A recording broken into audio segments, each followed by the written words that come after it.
લોકોએ આપણા આજે આનંદ ઉત્સાહ સાથે ભગવાન બિરસા મુંડાની જન્મ જયંતિ ઉજવવાની છે। મારા ગામથી આવેલા મારા આદિવાસી ભાઈ બહેનો પોતાનો હાથ ઊંચો કરીને આજે ભગવાન બિરસા મુંડાની જન્મ જયંતિ નિમિત્તે તમામ લોકોએ આપણે ઉત્સાહભેર બાપ પવન કે મંડપ ઉડી જાય એ પ્રકારે જે બોલવાની છે ભાઈઓ બહેનો। ભગવાન બિરસા મુંડા કી જય। હજુ પણ તાકાતથી બોલવાનું છે ભગવાન બિરસા મુંડા કી જય। આજે ભગવાન બિરસા મુંડા 150મી જન્મ જયંતિ નિમિત્તે આદિજાતિ વિકાસ વિભાગ ગુજરાત સરકાર દ્વારા આ કાર્યક્રમનું આયોજન કરવામાં આવેલું છે। સમગ્ર ઉમરગામથી અંબાજી સુધીની આદિવાસી સમાજની તમામ વિભાગોમાં તમામ વિધાનસભાઓની અંદર આ પ્રકારના કાર્યક્રમો થઈ રહ્યા છે।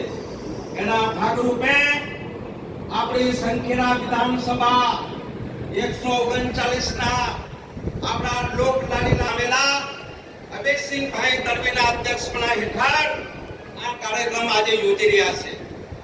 મિત્રો, આજના આ કાર્યક્રમમાં આપણી વચ્ચે જેઓએ આપણા વિસ્તારની અંદર 500 જેટલા કરોડ રૂપિયા લાવીને સમગ્ર ગામ તાલુકાની અંદર આપણા વિકાસના કાર્યો કર્યા એવા આપણા 108 ધારાસભ્યને આજે આપણે તાળીઓથી વધાવીએ।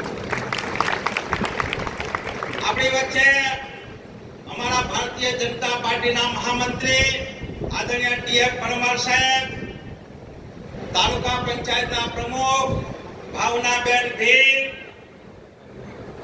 વડોદરા ડિસ્ટ્રિક્ટ કોઓપરેટિવ બેંકના આપણા વાઇસ ચેરમેન આપણા બાપુ, ભારતીય જનતા પાર્ટીના પ્રમુખ જયરાજસિંહ ચૌહાણ અને આ જે કાર્યક્રમ થઈ રહ્યો છે એ જેમના નેતૃત્વમાં આ કાર્યક્રમ થયો છે એવા આપણા પ્રાંત અધિકારી આદરણીય મેડમ શ્રી ડીવાયએસપી સાહેબ, મંચ પર બિરાજમાન આપણા તમામ જિલ્લા પંચાયતના સભ્યશ્રીઓ, તાલુકા પંચાયતના સભ્યશ્રીઓ અને આ જે કાર્યક્રમમાં સખત મહેનત કરીને આપણું આ કાર્યક્રમનું આયોજન કર્યું છે એવા આપણા ડીડીઓ સાહેબ, તલાટી સાહેબ, મામલતદાર સાહેબ અને અહીંયા આપણા નસવાડી ગામના પ્રથમ નાગરિક મેહુલભાઈ તડવી અને મંચ પર સૌ જિલ્લા પંચાયત, તાલુકા પંચાયતના સભ્યશ્રીઓ, ભારતીય જનતા પાર્ટીના આગેવાનો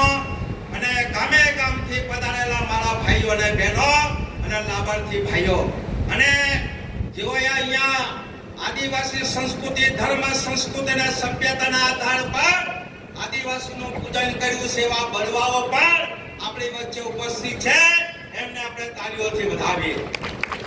સાથે સાથે આ કાર્યક્રમને શોભાવવા માટેના કાર્યક્રમને આપણા આમંત્રિત એવા આપણા પત્રકાર મિત્રો અને તમામ વિભાગના અધિકારી અને કર્મચારી મિત્રો, આજે ભગવાન બિરસા મુંડાની જન્મ જયંતિના અવસર પર મારે તમને ભગવાન બિરસા મુંડાનો એનું જીવન ચરિત્રની વાત કરવાની છે।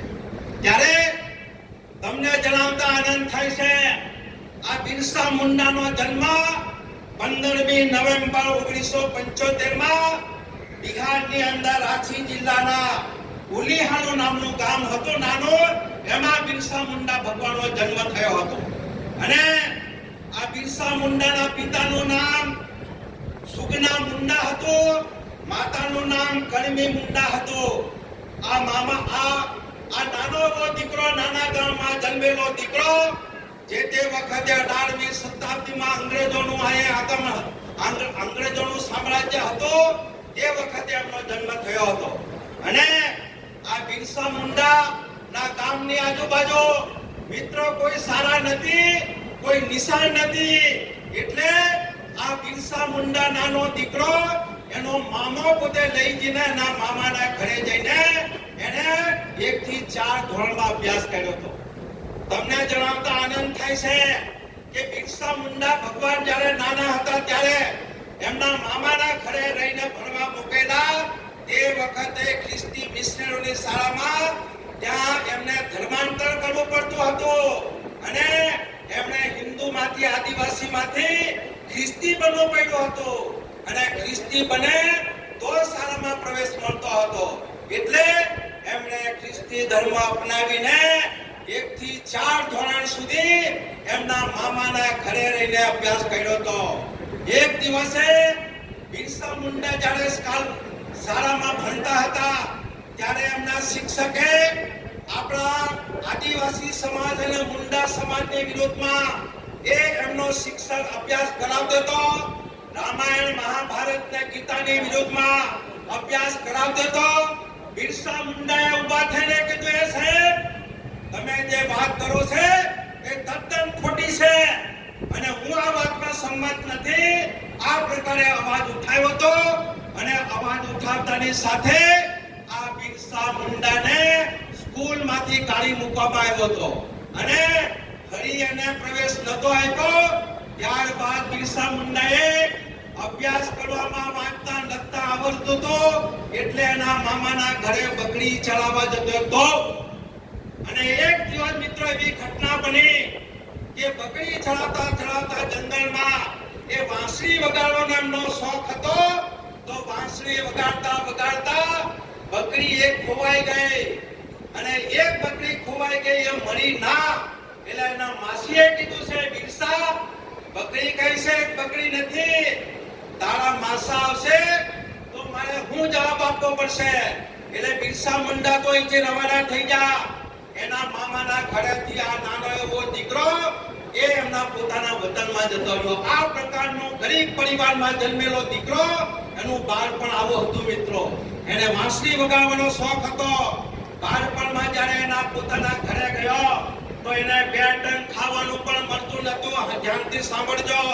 તો એ વખતે ઝારખંડના ગરીબ પરિવારમાંથી જન્મેલો આ દીકરાએ એમના આપણા આદિવાસી સમાજમાં એવો રિવાજ હતો, કોઈ પણનું મૃત્યુ થાય એ પતિ હોય કે પત્ની તો પત્નીને જે ઘરેણા હોય એ પહેરાવીને જ એને દફન વિધિ અને બાળવામાં આવતા હતા.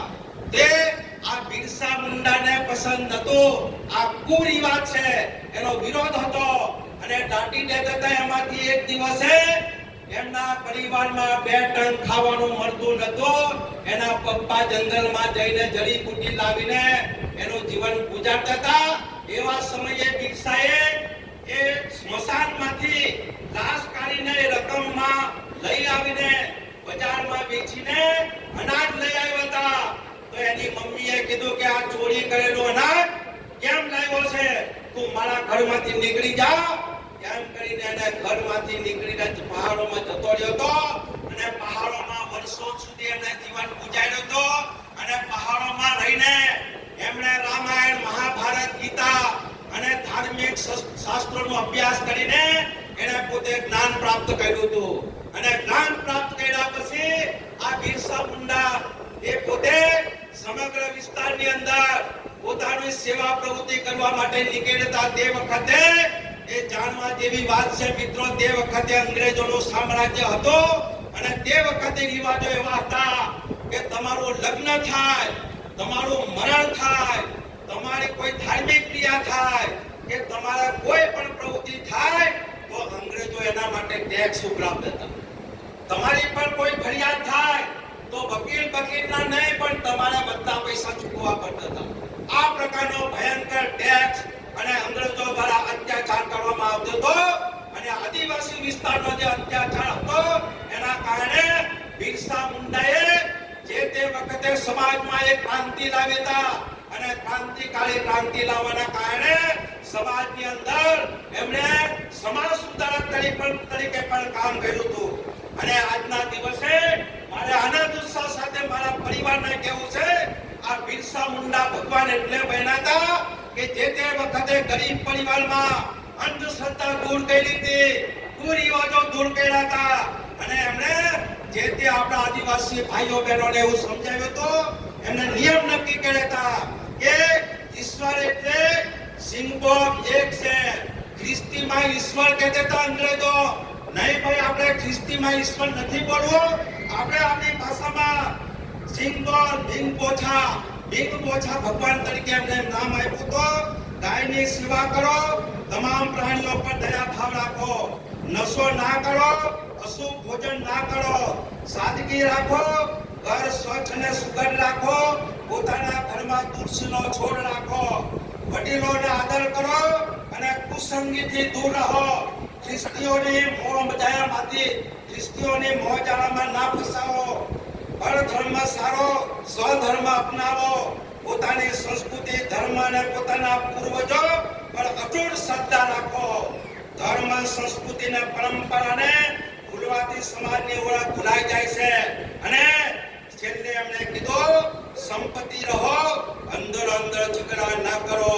અઠવાડિયામાં એક દિવસ બુધવારે ભગવાનની પૂજા કરો. આ પ્રકારના 12 જેટલા સિદ્ધાંતો આપીને સમગ્ર આદિવાસી વિસ્તારમાં એમણે પોતે ગુરુ તરીકેની ભૂમિકા ભજવી.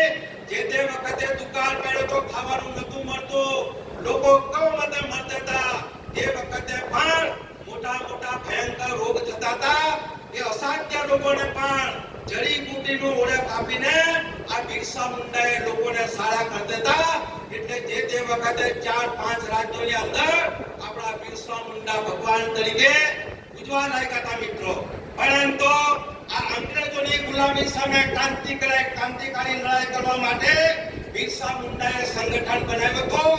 તીર કામઠા ભાલા હથિયારો લઈને અંગ્રેજોને જલબાતોડ જવાબ આપ્યો હતો. 1895 માં તેઓએ બિરસાઈ ધર્મની સ્થાપના કરી હતી. ખ્રિસ્તી ધર્મ એ અંગ્રેજોનો છે, આપણે ધર્મનો સ્વીકાર કરવાનો નથી. તે વર્ષમાં 1895 માં આ બિરસા મુંડાને અંગ્રેજ શાસને ધરપકડ કરી હતી મિત્રો. અને 2 વર્ષ સુધી એમને કારાગારમાં મોકલવામાં આવ્યા હતા. અનેક પ્રકારના અત્યાચારો કર્યા હતા. એમના પિતાને પણ જેલમાં પૂરી દીધા હતા. અને એના પિતાનું જેલમાં પૂર લીધે એમની પર મોતને ભેટ બેઠા હતા. આ પ્રકારના બિરસા મુંડાએ કામ કર્યા હતા. 30મી નવેમ્બર 1897